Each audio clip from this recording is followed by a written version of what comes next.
L'heure n'est plus à la blague au Cameroun. Le silence des années passées se transforme désormais en cris de colère dans les rues. Des centaines de Camerounais, jeunes et vieux, sortent manifester ouvertement contre le régime de Paul Biya. Dans les grandes villes comme Douala, Yaoundé, Maroua, et même à Bafoussam, la population brave la peur, l'intimidation et parfois même la répression.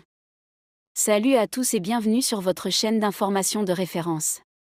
Aujourd'hui nous vous emmenons en Afrique centrale, plus précisément au Cameroun où le peuple en a assez. Le Cameroun est arrivé à un niveau insupportable. Insupportable, pourquoi? Parce que la dernière fois que j'ai été au Cameroun, donc il y a 6 mois, j'ai vu un pays complètement à l'arrêt, je dirais même pas de l'arrêt, en complète décadence, en complète déchéance. Passer un message à Paul Biya et à son équipe, lui dire que c'est trop, on n'a pas de route, on n'a pas de l'eau, on n'a pas d'électricité. C'est trop. Il est temps qu'il quitte le Cameroun. Il est un vieux, il ne contrôle plus le Cameroun aujourd'hui. Quand nous quittons du rail pour l'abattoir, c'est vraiment difficile. Tous ceux qui habitent de ce niveau, à ce niveau-là, ils n'ont pas possibilité d'arriver ici. L'accès, il n'y a pas moyen. La route aggravée. La poubelle partout, dans l'eau, en désordre. On va où là? C'est quel pays? Parce que nous sommes dépassés. Nous sommes abandonnés. Pourquoi? Nous ne sommes pas les Camerounais. Vous voyez, ça fait déjà presque 1 an qu'on souffre comme ça. Vous voyez, les boutiques là sont fermées parce qu'il y a le manque à gagner. Le marché ne passe pas. Avant, tu quittais Raï pour se boulot à 100 francs. Tu te retrouves en train de payer 300 francs. Je te dis, c'est grave, c'est compliqué. Il n'y a pas moyen. Il faut que le maire trouve une solution pour nous. À quelques pas d'ici, l'hôpital de district de Bonassama. À l'entrée, ça sature des déchets ménagers. Pour certains, la maladie est désormais au bout des doigts. Il n'y a plus moyen même de passer pour aller à l'hôpital. Même s'il y a un cas d'urgence aujourd'hui, on ne peut plus amener le malade quelque part parce qu'il n'y a plus moyen de sortir. Regardez l'hôpital d'ici qui appartient au gouvernement. Comment un homme de plus de 92 ans, fatigué, physiquement absent de la vie publique, peut-il encore prétendre diriger un pays? Cameroonians, what exactly is the color of your problem? Danny, number one, I know that not all of you, but I cannot believe some of you are still in support of your 92-year-old president running again. The devil is a liar. Tofia, back to the sender.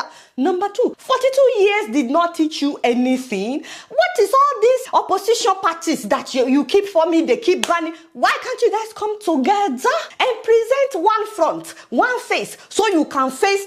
Why am I even getting ahead of myself? Ladies and gentlemen, we heard that the 92-year-old president of Cameroon wants to run again in the next presidential election. What? How is that even possible? No, it cannot be. The man is 92. He's been in power for 42 years. How is that not enough? If you are 42 years old, the year you were born was the year that this man became president.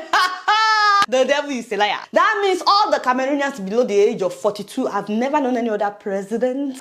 And look at where Cameroon is after 42 years. Cela fait plus de 42 ans que Paul Biya est au pouvoir. 40 ans d'attente. 40 ans d'illusions. 40 ans de promesses jamais tenues. Et maintenant, le pays s'effondre.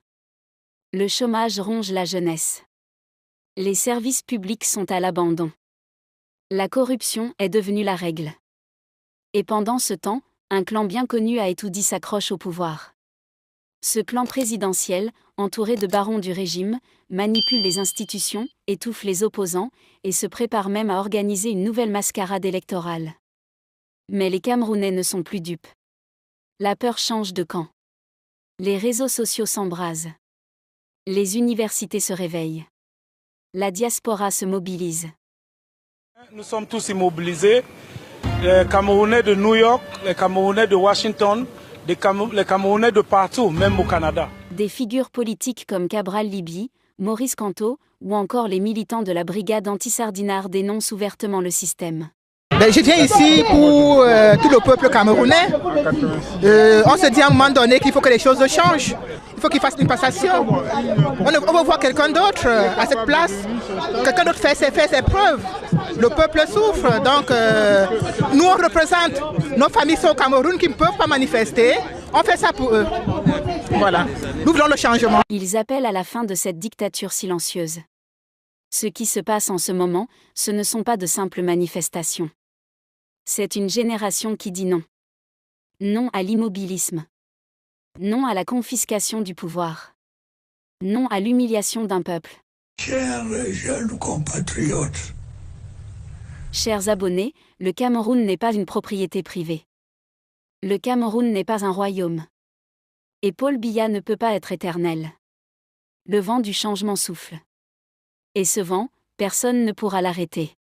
Nous vous invitons à partager vos opinions dans les commentaires. Si vous avez apprécié, n'hésitez pas à le liker et à le transmettre à vos proches.